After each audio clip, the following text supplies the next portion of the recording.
ولید اقبال صاحب، بات یہ ہے کہ اس ملک میں اخلاقی بنیادوں پر استعفیٰ دینے کا رواج نہیں ہے۔ بالکل درست ہے جی، اور اگر رواج قائم کرنے کا اعلیٰ ترین موقع اگر کو فراہم ہوا ہے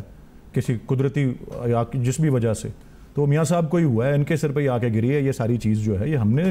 ہمارا کیا تعلق تھا پیناما سے یا اس سے ICIJ والی چیز سے، اور جو وہیں سے ڈاکیومنٹس لے کے ہم نے دی تھی، اب متعلقہ حکام نے ان جورسڈکشنز کے جو ان ڈاکیومنٹس کو کنفرم کیا ہے۔ وہ صحیح ہے، لیکن آپ کی پارٹی پر جو الزام ہے وہ یہ ہے کہ آپ نے 2013 کے انتخابات کے نتائج کو دل سے تسلیم نہیں کیا،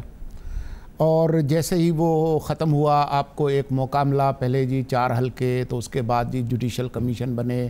اور جی ہم اس کو مانیں گے، لیکن اس کے باوجود آج بھی ہم سنتے ہیں کہ جی 2013 کے انتخابات ٹھیک نہیں ہوئے۔ تو لوگ جو ہیں وہ پھر اس طرح کا جواز اٹھاتے ہیں کہ نہیں جی، میں اس کا الٹ بیان کرتا ہوں، آپ سوال پورا پوچھ لیں۔ پاناما کے حوالے سے بھی کہتے ہیں کہ یہ ٹھیک ہے کہ جی پاناما کیس جو ہے وہ آپ نے تخلیق نہیں کیا، لیکن آپ نے اس کو ایک موقع جان کے دوبارہ جو ہے وہ عدالتی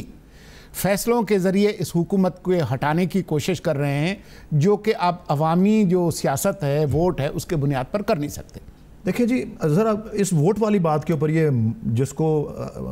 اپنا آن جہانی اردشیر کاوس جیوی منڈیٹ کہتے تھے نا، وہ 1997 یا 96 کا جو الیکشن ہوا تھا، 97 میں ہوا تھا، بڑا مینڈیٹ آیا تھا اور کیا کچھ، اور پھر جو جنرل مشرف نے وہ کارروائی کی تو دیکھ لیا تھا پبلک کتنی آئی تھی باہر اس کو سپورٹ کرنے میں۔ دیکھیں بات وہ ایک علیحدہ چیز ہے، چلیں میں ایک بنیادی سی بات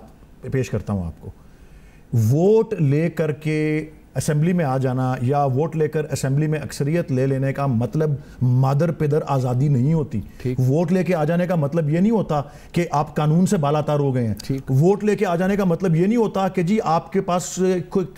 بلینک چیک ہے کہ آپ جس طرح چاہیں ریاست کے اداروں کو اپنے گھر کی لونڈی بنا لیں، جس کے دلائل اس کیس میں کل کیا ہوا ہے سپریم کورٹ میں، اس رپورٹ کے ٹیک اپ ہونے سے پہلے کیا سامنے آتا ہے؟ کیا آتا ہے جی کہ SECP کا چیئرمین ظفر حجازی کے اوپر FIR کی جائے، اس کے اوپر یہ FIA کی پوری تفتیشی رپورٹ نے کیا دکھایا کہ وہ بھی ان کے ساتھ ان کو پروٹیکٹ کرنے کے لیے اس کیس میں ڈاکیومنٹس کی جعل سازی، فیبریکیشن آف ڈاکیومنٹس۔